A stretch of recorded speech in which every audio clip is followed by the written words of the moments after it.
ఆశ్చర్యకరమైన బైబిల్ పాఠంగా నిర్గమకాండము 17వ అధ్యాయం చదువుకుందాము.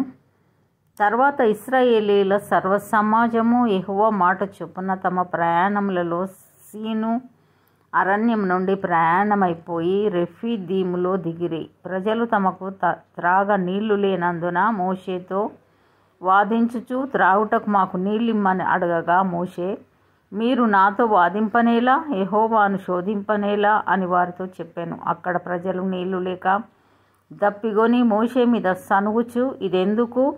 మమ్మును, మా పిల్లలను, మా పశువులను దప్పిచేత చంపుటకు ఐగుప్తులో నుండి ఇక్కడికి తీసుకొని వచ్చితిరనిరి.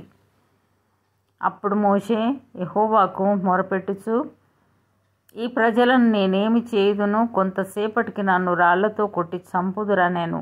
అందుకు యెహోవా, నీవు ఇశ్రాయేలీల పెద్దలలో కొందరిని తీసుకొని ప్రజలకు ముందుగా పొమ్ము. నీవు నదిని కొట్టిన నీ కర్రను చేత పట్టుకొని పొమ్ము. ఇదిగో, అక్కడ హోరేబులోని బండ మీద నేను నీకు ఎదురుగా నిలిచెదను. నీవు ఆ బండను కొట్టగా ప్రజలు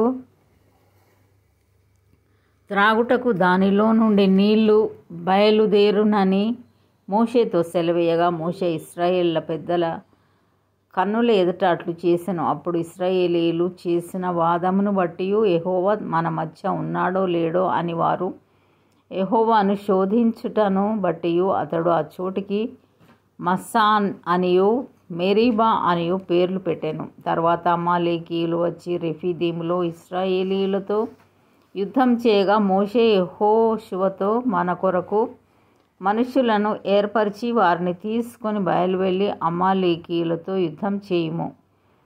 రేపు నేను దేవుని కర్రను చేత పట్టుకొని ఆ కొండ శిఖరం మీద నిలిచెదనెను.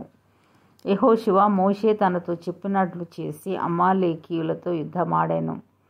మోషే, అహరోను, హూరు అనువారు ఆ కొండ శిఖరమెక్కిరి. మోషే తన చెయ్యి పైకెత్తినప్పుడు ఇశ్రాయేలీలు గెలిచిరి.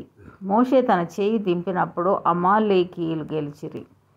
మోషే చేతులు బరువెక్కగా వారు ఒక రాయి తీసుకొని వచ్చి అతడు దాని మీద కూర్చుండుటకై దాని వేసిరి. అహరోను, హూరులు ఒకడు ఈ ప్రక్కను ఒకడు ఆ ప్రక్కను అతని చేతులను ఆదుకొనగా అతని చేతులు సూర్యుడు అస్తమించే వరకు నిలకడగా ఉండెను. అట్లు యెహోషువ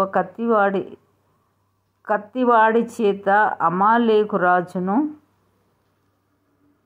అతని జనులను గెలిచెను. అప్పుడు యెహోవా మోషేతో ఇట్లనెను, నేను అమాలేకీయుల పేరు ఆకాశం క్రింద నుండకుండా బొత్తిగా తుడిచివేయుదును గనుక జ్ఞాపకార్థముగా గ్రంథములో దీన్ని వ్రాసి యెహోషువకు వినిపించుము. తరువాత మోషే ఒక బలిపీఠమును కట్టి దానికి యెహోవా నిస్సి అని పేరు పెట్టి, అమాలేకీయులు తమ చేతిని యెహోవా సింహాసనమునకు విరోధముగా ఎత్తిరి గనుక యెహోవాకు అమాలేకీయులతో తరతరముల వరకు యుద్ధమనెను. ఇంతటితో ఈ దినం కొరకైన బైబిల్ పాఠము సరి.